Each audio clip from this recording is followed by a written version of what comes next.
It started with a bark, sharp, sudden, and relentless. Officer Tom Harris had heard K9 Rex bark at 100 things over the years. Drug stashes, hidden weapons, even a terrified teenager hiding behind a dumpster. But this was different. The German Shepherd stood frozen, ears pinned forward, tail stiff, growling low at a patch of grass barely a few inches high, just off the trail. To anyone else, it looked like a harmless mound of dirt. But Rex wouldn't move. Tom tightened his grip on the leash. "What is it, boy?" The wind was still. The sun had just begun to dip behind the trees, casting long shadows over the back edge of Willow Creek Trail, a hiking path barely used since the old ranger station was condemned. They were here following up on a stolen car abandoned in the lot 2 nights earlier. But now something else had grabbed Rex's full attention. The dog scratched at the dirt, claws raking furiously, kicking up dried dust and clumps of grass. Tom dropped to one knee and brushed away a handful of loose soil. Something was buried just beneath the surface, something hard. He called it in.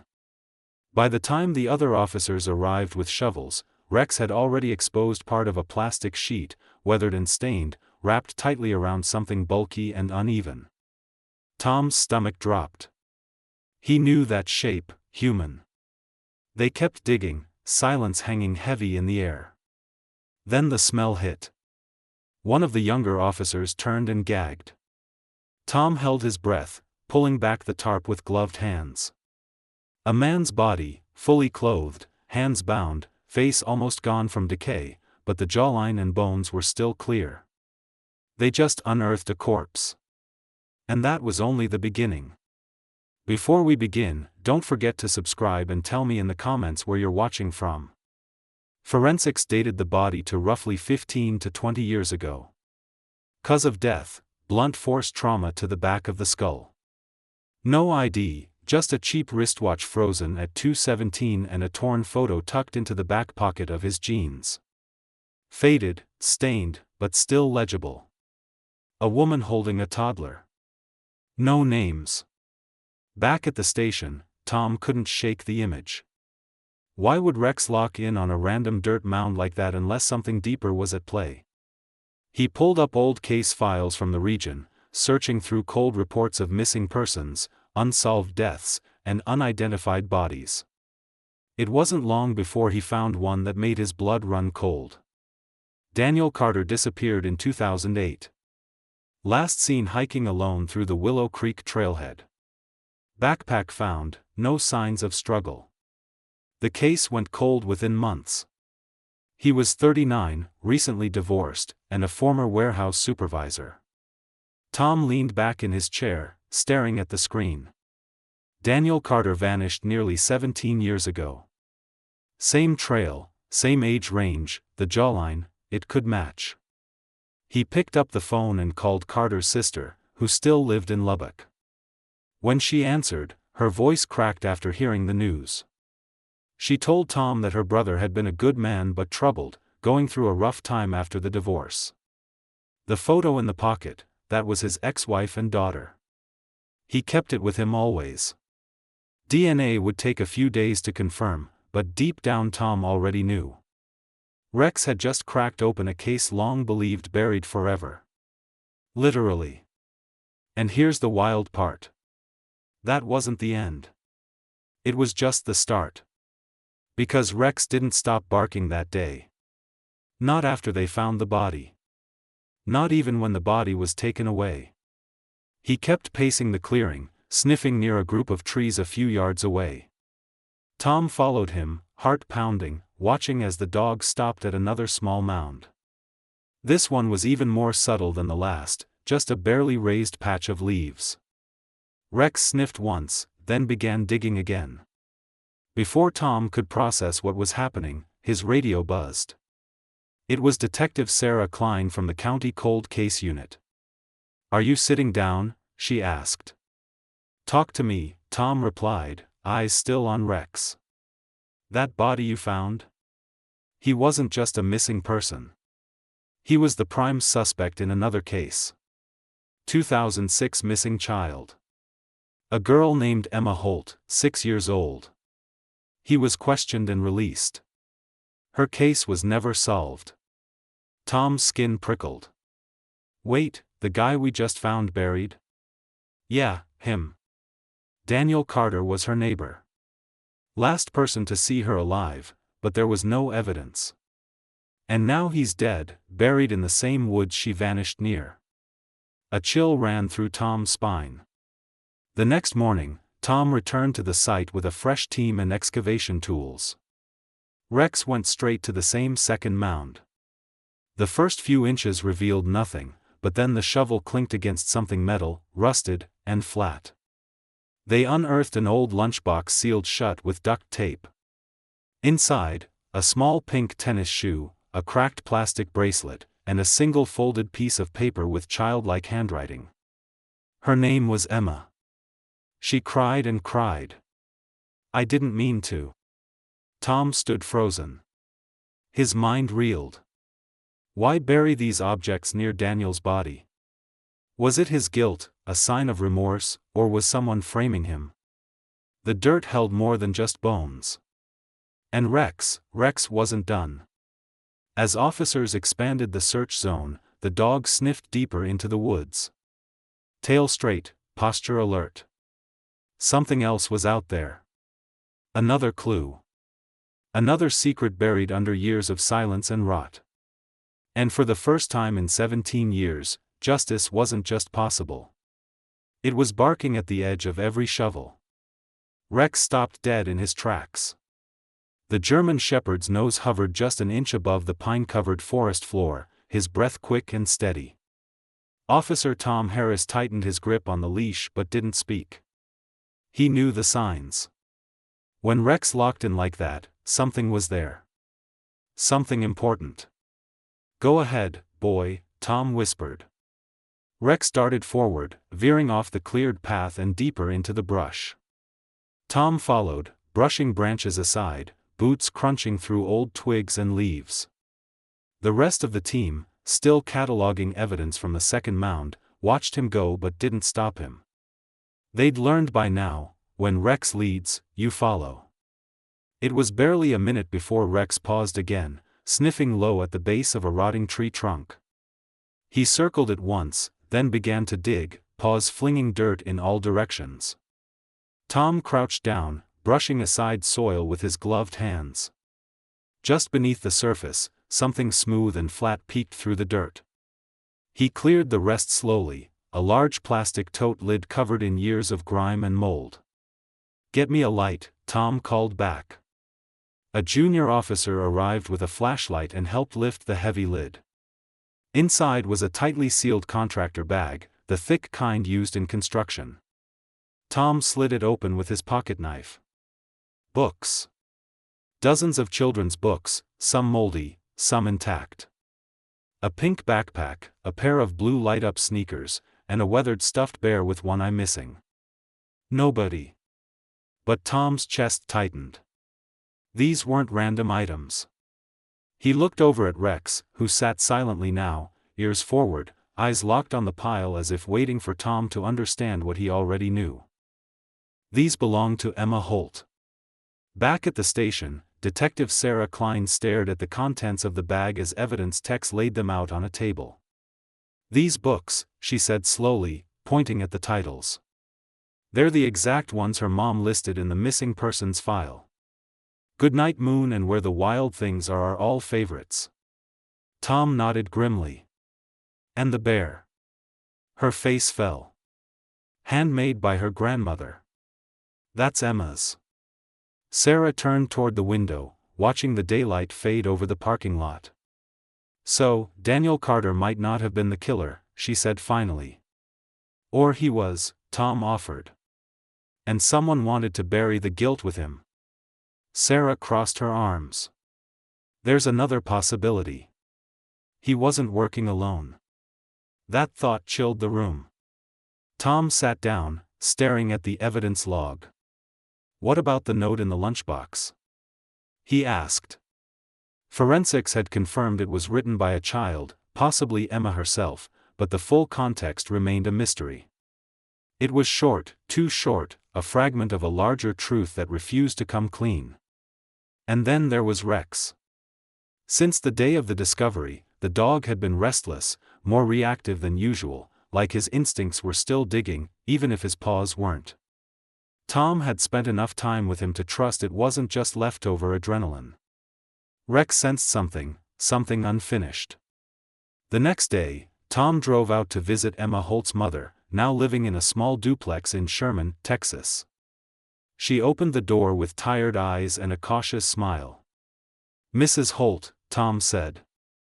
"I know this is hard, but I need to ask you a few more questions about Daniel Carter." She sighed. "I thought I was done with this nightmare." Tom stepped inside. The living room was clean but worn. Pictures of Emma still hung on the wall, frozen in time, her smile forever 6 years old. "Did he ever come by your house and offer help?" She nodded slowly. "Once, after Emma went missing. Brought over a casserole, said he was praying for us." "Did anything strike you as strange?" She hesitated. "Not at the time, but I remember thinking he never looked me in the eye." Tom took a breath. "Did Emma ever mention anyone else she was scared of?" The woman's brow furrowed. "She used to talk about a Mr. Bear. We assumed it was her bear. But once she said, 'Mr. Bear tells me to keep secrets.' I thought it was just pretend." Tom's hand froze mid-note taking. Mr. Bear, the bear in the bag. What if it wasn't just a toy? He asked for permission and took the bear back to the lab for scanning. Inside the torn stuffing, tucked deep into the bear's stitched back seam, they found a microcassette tape wrapped in tape and foil, like someone had tried to shield it from damage or discovery. The label read, "June 14th, don't tell." The audio was barely audible at first, staticky and grainy. But once cleaned, a child's voice came through, soft, nervous, and almost whispering. "I want to go home." Mr. Bear said, "I can't." He said, "Mommy's mad." Silence. Then the sound of a man's voice, not Carter's, deeper, with a southern drawl. "You hush now. Be a good girl. You like stories, don't you?" Click. The tape cut off. Tom sat still as the playback ended, fists clenched at his sides. Carter's voice had already been on file from a DUI years earlier. It wasn't him, which meant the real predator was still out there. The evidence reopened Emma's case, this time as part of a broader investigation. Local news began picking up the story. A K-9 discovers a clue that shakes a cold case wide open. Rex was featured in a photo beside the newly opened investigation board. Tail high, eyes bright. He didn't know he'd just become a local hero, but Tom did. That night, Tom sat at his kitchen table, flipping through old case notes. Something didn't add up. If Carter was being framed, why bury the girl's belongings near his body? And why the note? Unless someone was trying to transfer blame, or someone close to the case wanted it buried for good. Tom grabbed a pen and started mapping connections on paper. Carter, the original investigating officer, the judge who had signed the original warrants, and even the search volunteers. One name kept reappearing in the margins. Deputy Frank Wells. He was on every list. First on the scene in 2006, last to leave the trail, and now retired early, living off-grid outside Granbury. No one ever questioned him. Why would they? He was respected and decorated. Tom's jaw tightened. Rex stirred at his feet, sensing the tension. "Are you up for another trip, buddy?" he asked softly. Rex's ears perked up. There was one more trail to follow. And this time, the dog wasn't the only one who smelled something wrong. The road to Granbury stretched for miles under a gray Texas sky. Rain threatened from the west, building behind the clouds like a slow-moving wave. Officer Tom Harris glanced at the GPS as the black and white cruiser turned off the main highway and rumbled onto a gravel road. K9 Rex sat alert in the back seat, ears twitching at every bump. He wasn't just a dog anymore. He was a partner with a nose that had changed the entire course of a case long thought dead. Tom reached back and gave the dog a quick pat through the cage partition. "Are you ready to meet a ghost?" he said under his breath. Deputy Frank Wells had disappeared from the radar nearly 5 years ago. After 3 decades on the force and no scandals on paper, he'd retired suddenly, sold his home, and moved out to a remote cabin in the hills. No social media, no phone listed. The only reason Tom had an address was because Sarah Klein had pulled an old hunting license renewal from the county records. According to local reports, Wells didn't welcome visitors. Tom parked the cruiser at the base of a long dirt driveway lined with oak trees. The place looked quiet. A single rust-red truck sat in front of a small log home. The roof was patched in 3 places, and an American flag was swaying gently from the porch. No barking dogs, no wind chimes, just silence. He unclipped Rex's harness and stepped out. The crunch of gravel under his boots echoed like thunder in the quiet woods. Rex padded beside him, nose to the air. Tom reached the front steps and knocked twice, firm but polite. Nothing. He knocked again. A moment later, the door creaked open. A man stood in the shadows behind the screen, grizzled and heavy-set, with a trimmed white beard and faded denim shirt. His eyes were a pale blue, and when they landed on Tom's badge, they narrowed instantly. "You lost?"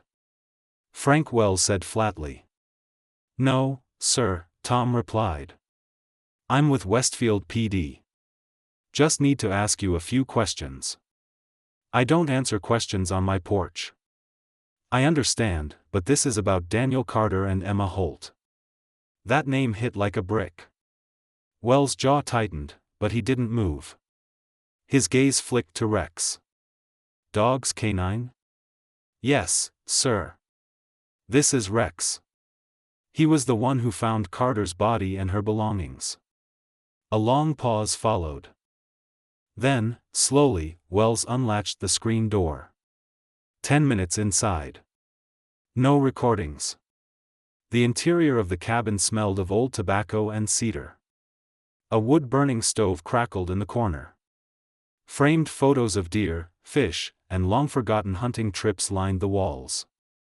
Wells poured himself coffee from an old pot on the stove and sat at a kitchen table without offering any. Tom remained standing. "Carter was a bastard," Wells said, eyes locked on the steam rising from his mug. "But he didn't kill that little girl." "You seem sure," Tom replied carefully. "I knew it in my gut the day we found her shoe by the river. We followed a cold trail for 2 miles. Carter lived nearby, had no alibi, and acted twitchy, but none of the evidence pointed hard enough. So why did the case go cold?" Wells hesitated, then quietly said, "Because I stopped pushing." Tom stepped closer. "Why?" Wells looked up. "Because I was told to. My captain got a call from someone at the county courthouse. Said it'd be better for the department to let it rest. So I dropped it. And I've regretted it every damn day since." Tom's heart pounded. "Did you know Emma?" "I talked to her once," Wells said. "She gave me a picture. She drew me with a badge and a big smile. Still have it somewhere." Tom exhaled. "We found her bare. Inside it was a tape." Wells blinked. "A tape?" "Audio recording. A man's voice. Not Carter's, but deeper. Southern drawl." Wells stood suddenly, pacing. "That doesn't make sense. Unless what?" He stopped. "Unless someone used Carter as a smokescreen. If you dig deep enough in Westfield's files, you'll find another man who matched that voice. But he wasn't a suspect. He was a volunteer. Worked the search party." Tom's eyes widened. "You remember his name?" Wells nodded slowly. "Jack Ramsey. Worked maintenance for the city. Kept to himself. Lived in a trailer near the old train yard. Tom scribbled the name. He's still alive? Doubt it. Rumor was he died in a fire back in 2011. Tom looked at Rex, who had been sitting quietly by the door. We'll check it anyway, Tom said. Thank you for your time. Wells grunted.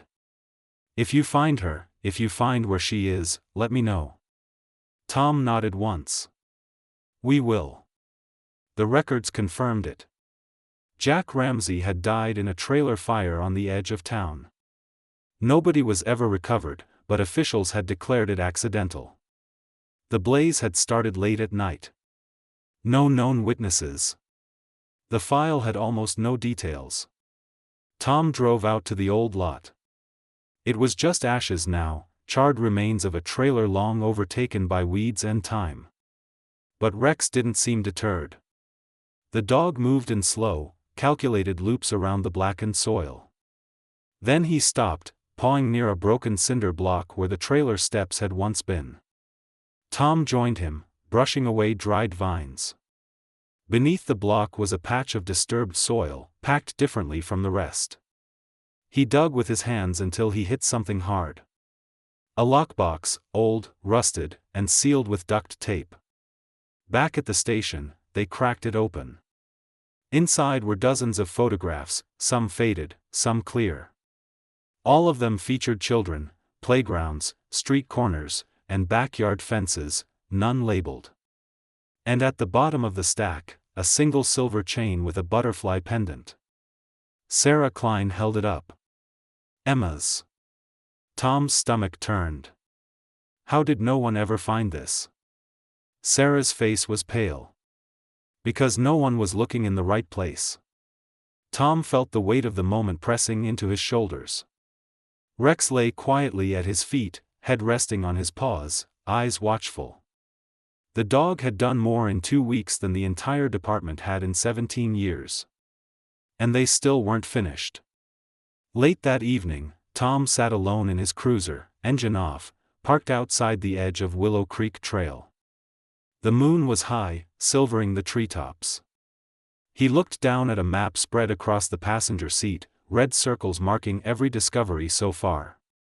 Carter's body, the children's belongings, the old cabin site, and now the burned trailer lot.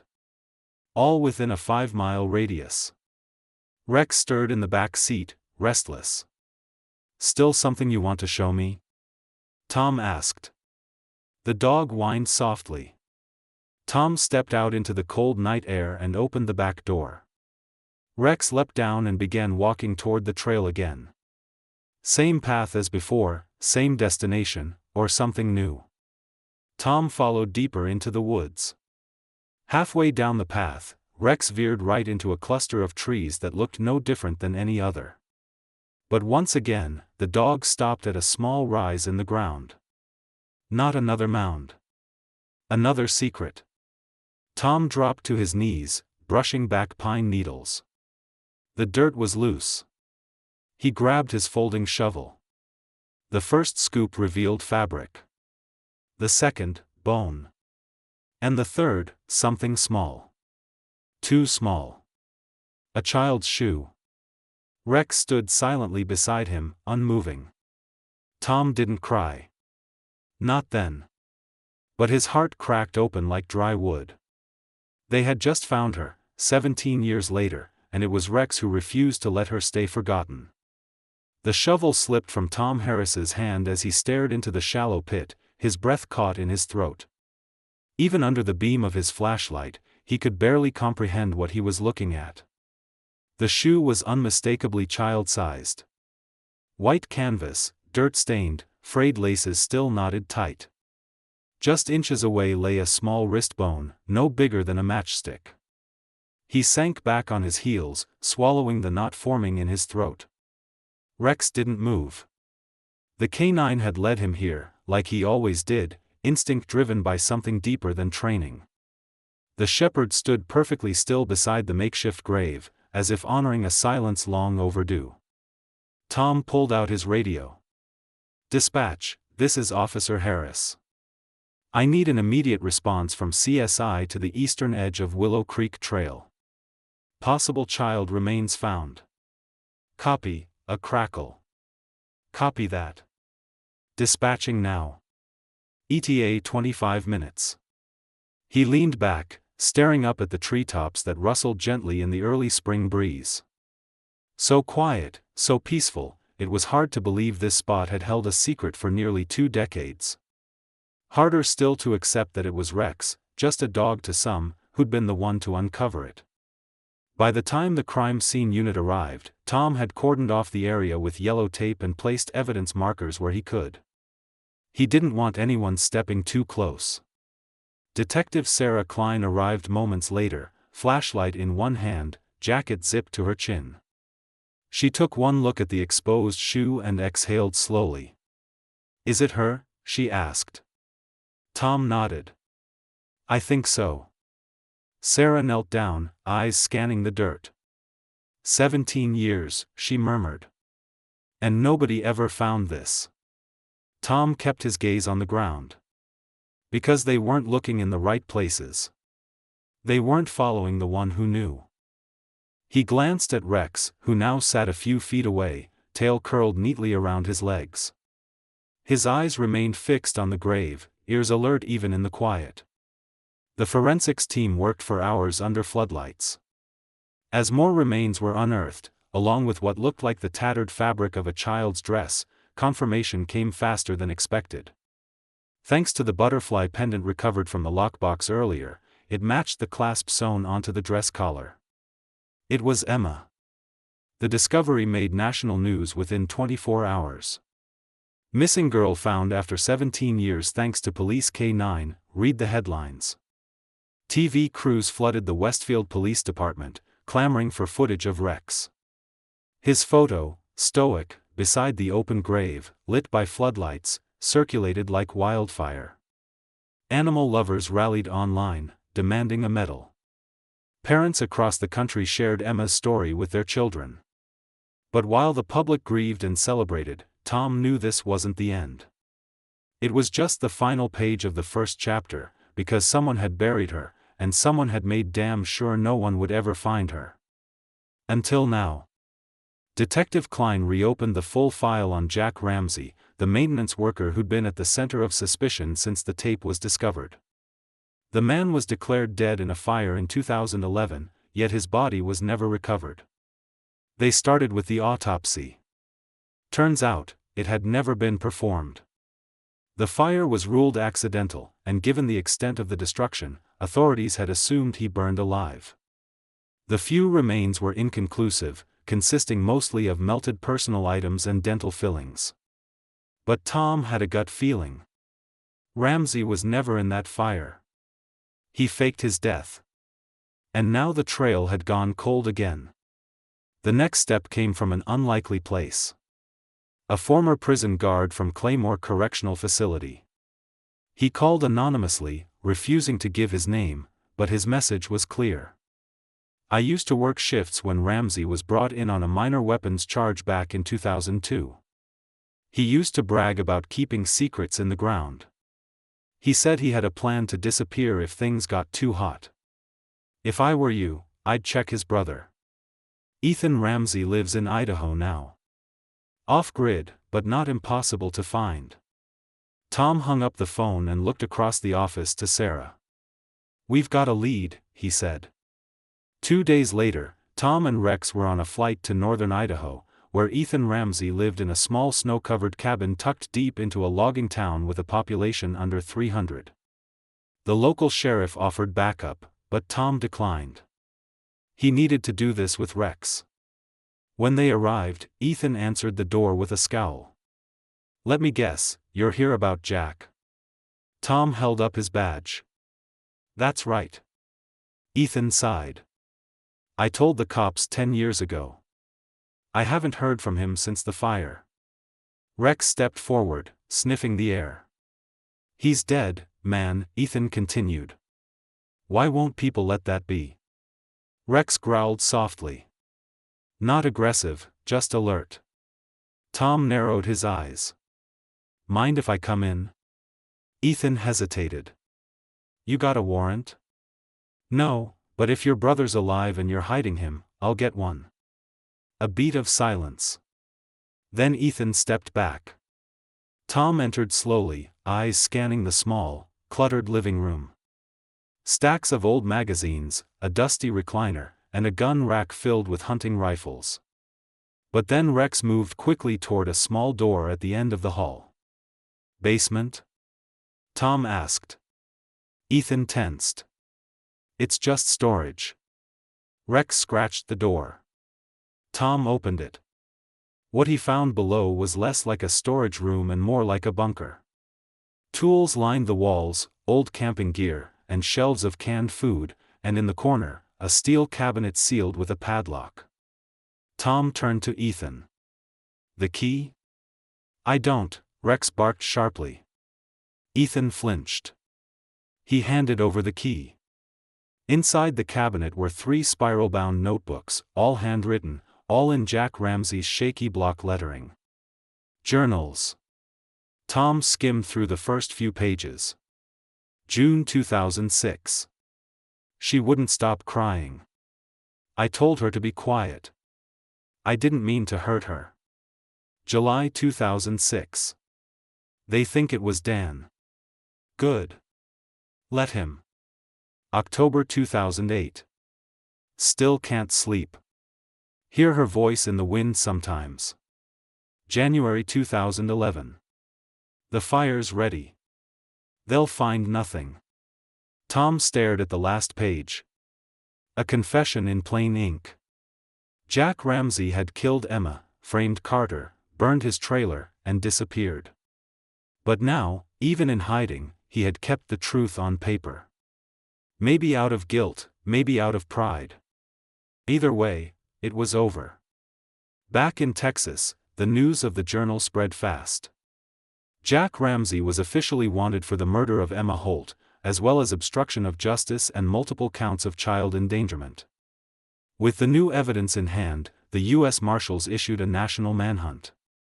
But Tom had a feeling Jack wouldn't be on the run for long, because Jack Ramsey had made one mistake. He forgot that dogs don't forget. And Rex wasn't done tracking. The manhunt for Jack Ramsey gripped the nation like a slow-turning screw. Every news outlet ran the story. The K-9 unit cracked a 17-year-old murder case. The suspect faked his death. Overnight, Jack's face was plastered across television screens, digital billboards, and gas station televisions from Dallas to Denver. But Officer Tom Harris didn't care about the headlines. He cared about what came next. Because the truth was, Ramsey was still out there. And if someone was twisted enough to fake their death and disappear for over a decade, they weren't going to be easy to catch. Unless you had a partner with a nose like Rex. Tom sat at his desk late one evening, flipping through one of Jack's journals again, eyes locked on a scribbled entry dated just 4 months before the fire. If I ever get to go, I'm heading north. Real north. Nobody checks cabins near the border. Sarah Klein leaned over his shoulder. You think in Canada? Tom nodded. Maybe Montana. Somewhere close to slip across if he ever felt heat coming. Sarah crossed her arms. We've got bolos out from here to Seattle. He won't make it far. He's already made it this far, Tom muttered. His phone buzzed on the desk. Unknown number. He hesitated, then picked up. Harris. A man's voice answered, gravelly, low, and almost smug. Nice dog you got there, officer. Shame he doesn't know when to stop digging. Click. Tom froze. Rex, resting at his feet, stirred and let out a soft growl. The silence that followed was loud. Sarah looked up. Who was it? I think it was him. You're sure? No, but I've got a gut feeling. And Rex agrees. The call was traced to a prepaid cell pinging off a tower near Great Falls, Montana, just 80 miles from the Canadian border, a place filled with remote cabins, long highways, and more backcountry than any one department could cover alone. Tom reached out to the local sheriff's office. They were cooperative but under-resourced. Most of the cabins were off-grid, without power, and many hadn't been visited in years. Still, one report stood out. A property registered under a fake name had recently purchased large amounts of fuel and non-perishables from a local supplier, paying in cash. The buyer, a man with a limp, salt and pepper beard, and a voice that sounded southern. No ID. Tom didn't wait. Within 24 hours, he and Rex were on a plane north. The air in Montana felt different, crisp, thin, and sharp with the scent of pine and snow. By the time Tom picked up a rental 4x4 and drove out toward the wilderness, he knew the terrain wouldn't make this easy. The cabin in question sat 12 miles off the nearest paved road. A winding trail led through thick forest, flanked by frozen creeks and moose tracks. Rex was restless in the back, nose pressed to the window, ears scanning every shift of the wind. At the trailhead, Tom parked. From here on, it was on foot. The sun dipped low as he made his way through the forest, boots crunching over frost-hardened leaves. The only sound was the rhythmic pant of Rex's breath beside him and the occasional call of a distant raven. An hour in, Rex stopped. His body stiffened. He sniffed once, twice, then turned sharply off the path. Tom followed without hesitation. Through dense trees and under low-hanging branches, they moved like shadows until they crested a small ridge. And there it was, a cabin. Lights off. Smoke faints from the chimney. A truck parked half-hidden behind a pile of firewood. No movement. Rex growled low. Tom dropped to one knee, pulled his service weapon, and radioed the local office. Riley to base. I have visual on a target location. One cabin, possibly occupied, awaiting backup. Copy that, Officer Harris. Units en route. ETA 40 minutes. Too long. He looked down at Rex. The dog's body was trembling with tension, nose pointed at the door. Stay close, Tom whispered, inching forward. They approached quietly, skirting the cabin's perimeter. A single window was cracked open slightly, covered with a torn curtain. Tom peeked inside. No sign of life, just shadows. Then Rex stiffened. His hackles rose. Tom spun around. A sound behind them. A figure. Gun. Drop it. Tom shouted. The man froze, beard, limp, tan parka. The face was older but unmistakable. Jack Ramsey. He raised his hands slowly, but there was something in his eyes, an edge, a twitch. I didn't mean to kill her, Jack said softly. She just wouldn't stop crying. Tom's pulse roared in his ears. You're under arrest for the murder of Emma Holt and obstruction of justice. Jack's hands wavered. I'm not going back. I made my peace. Don't do this. But Jack had already made up his mind. He moved fast, too fast for a man with a limp, reaching into his coat. Rex lunged. The tackle was brutal, dog against man, force against desperation. Tom rushed in, yanked the gun from Jack's hand, and slammed him to the frozen ground. It was over in seconds. Jack Ramsey was in cuffs, alive, and Emma finally had justice. Back in Texas, Rex was greeted like a hero. A full ceremony was held at City Hall, with Emma's mother in attendance. She wept as she hugged the dog, whispering a thank you through trembling lips. Rex wagged his tail softly and licked her cheek. Tom stood beside him in full uniform, fighting back tears of his own. The mayor awarded Rex with a medal engraved with the words, "For uncovering the truth when no one else could." But Rex didn't care about medals. He cared that the digging was over, that the silence had finally spoken. That the little girl who cried in the woods was no longer alone. 3 days after Jack Ramsey's arrest, a hush fell over the town of Westfield. News trucks rolled out. Reporters packed up, and for the first time in nearly 2 decades, Emma Holt's photo wasn't pinned to every bulletin board in the precinct. Instead, it rested in a frame on the corner of Officer Tom Harris's desk, next to a folded American flag and a smaller frame holding a photo of Rex, nose muddy, ears high, staring directly into the camera. The badge around Tom's neck felt heavier lately.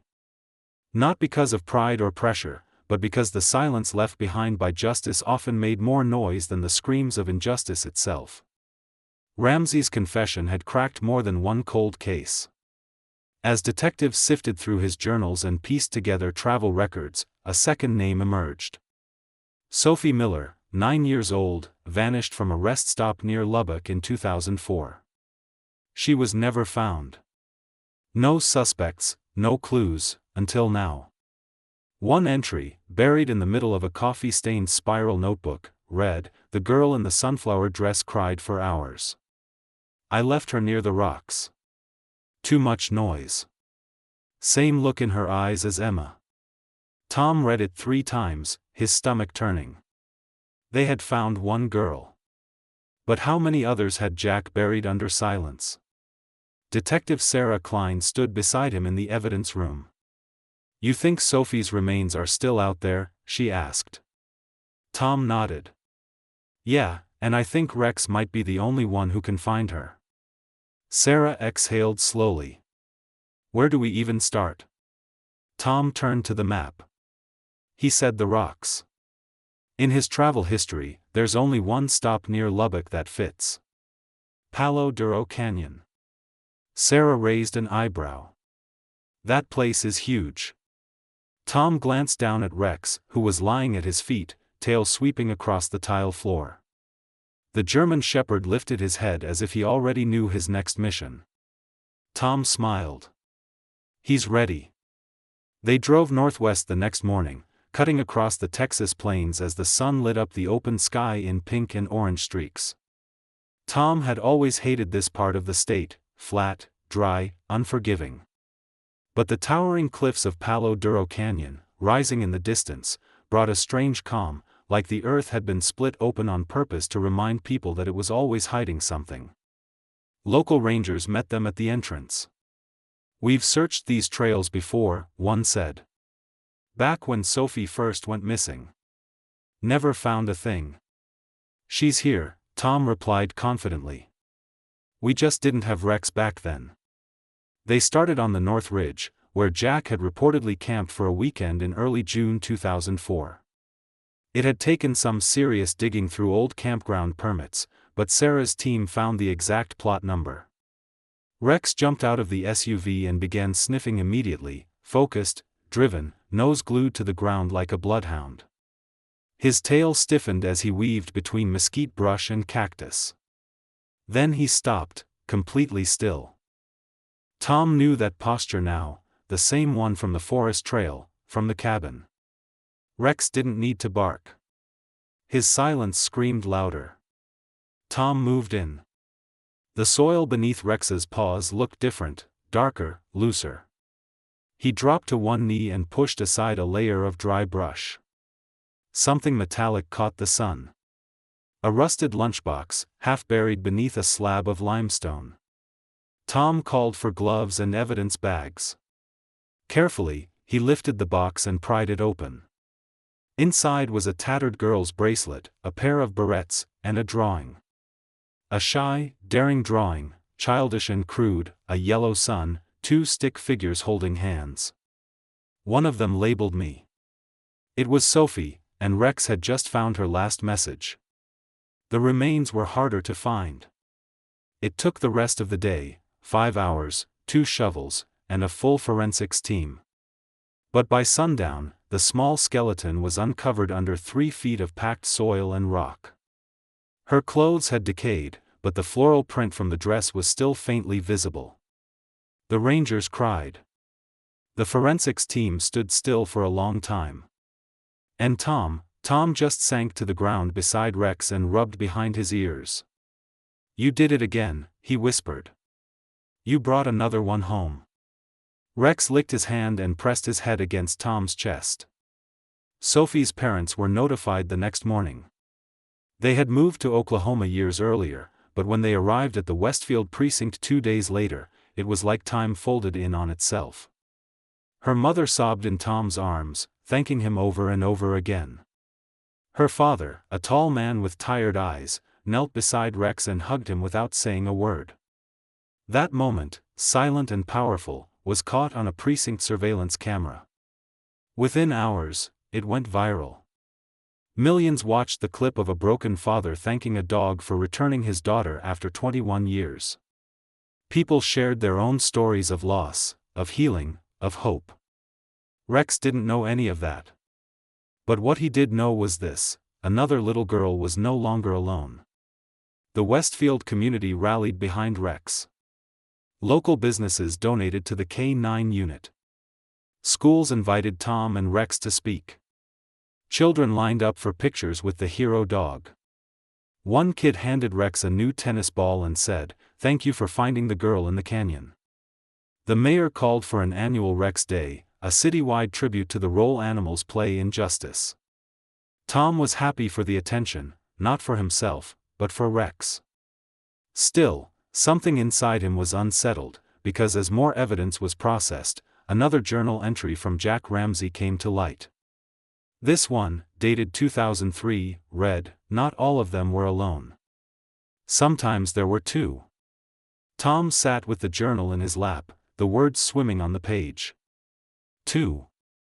Had there been another child? Or was it just the rambling of a sick man trying to unburden himself? Sarah walked into the room, holding a manila folder. "There's something you should see."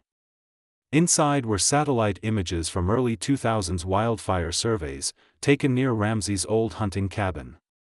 In one, a faint outline in the dirt, like a rectangle, far from the cabin itself.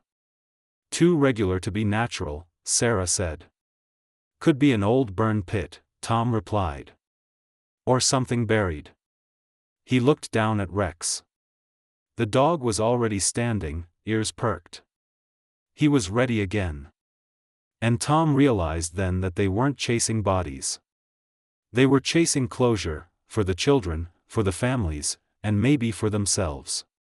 The trail led deeper than anyone expected. Not just into the woods behind Jack Ramsey's abandoned hunting cabin, but into something darker, something older, something that stretched back farther than Emma Holt's disappearance. Rex stood at the edge of the clearing, tail stiff, nose to the wind. The sun was barely rising, casting a faint orange light through the pine trees, dusting the ground in a sleepy haze. Officer Tom Harris knelt beside him, hand resting gently on the dog's back. "You smell it, don't you?" he whispered. Rex gave a low growl, then stepped forward slowly, guiding Tom toward a rectangular patch of soil about 10 feet wide. It wasn't obvious, just slightly raised, like the ground had settled unevenly. Sarah Klein joined them, boots crunching on frostbitten leaves. "Is this the spot?" she asked. Tom nodded. "It matches the old satellite image. No structure ever recorded here? No fire pit? No storage shed, but the soil's disturbed." Sarah gave a sharp breath. "Let's get to work." By mid-morning, the forensics team had cleared the top layer of earth. What they uncovered made the entire crew go silent. 2 small caskets, unmarked, weathered wood, metal hinges rusted nearly shut. Each was no more than 4 feet long. Rex sat back, watching as the team carefully opened the first box. Inside were the remains of a child, preserved just enough to make out the outline of a dress. A faded patch revealed cartoon characters popular in the early 2000s.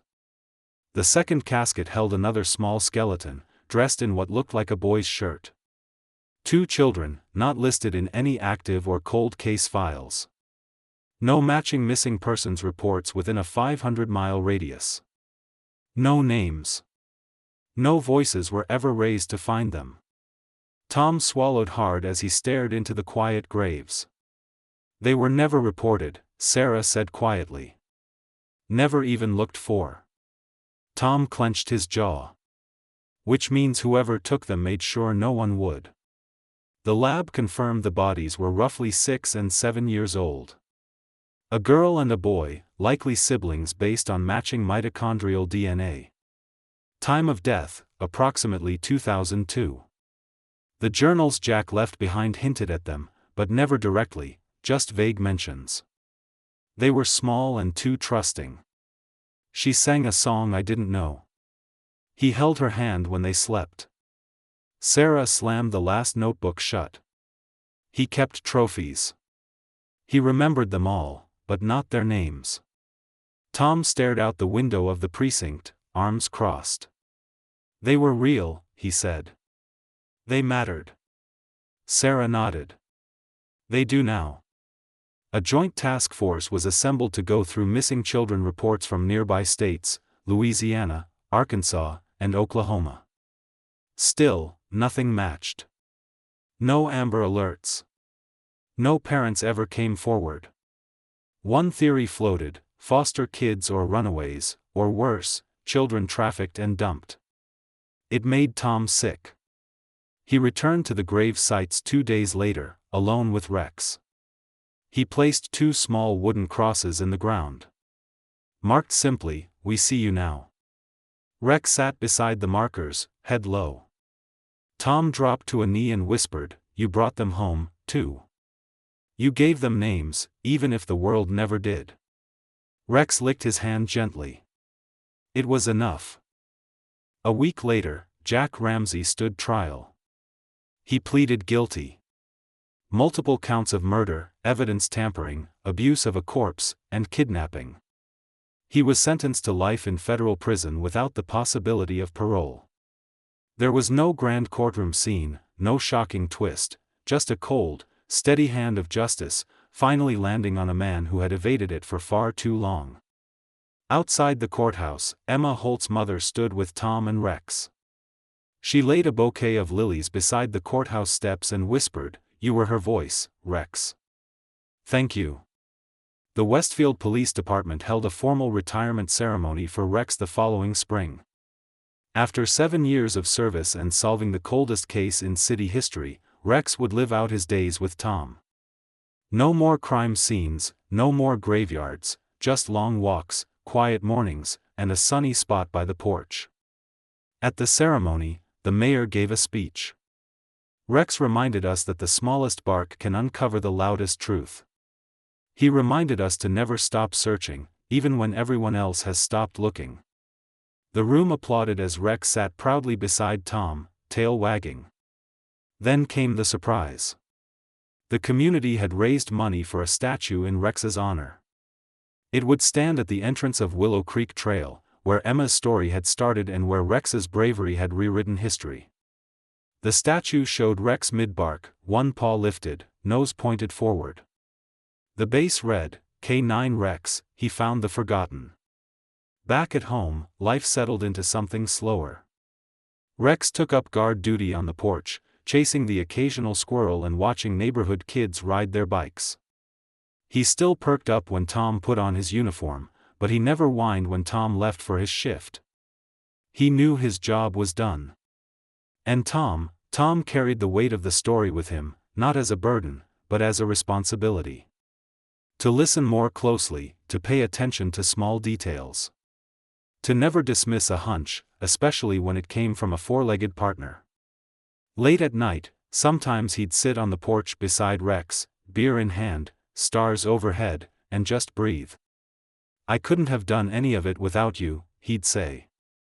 And Rex would lay his head on Tom's boot, like he already knew. Some stories don't end with fireworks. They end with peace, a quiet trail, a grave that no longer hides in silence, a little girl whose name is finally spoken again, and a dog who never stopped digging until the truth stood in the light. Thank you for following this story to the end. These narratives remind us that justice, no matter how delayed, is never impossible when someone, or some dog, refuses to give up. If Rex led you to a hidden truth, would you have the courage to follow him? Let me know your answer in the comment box below.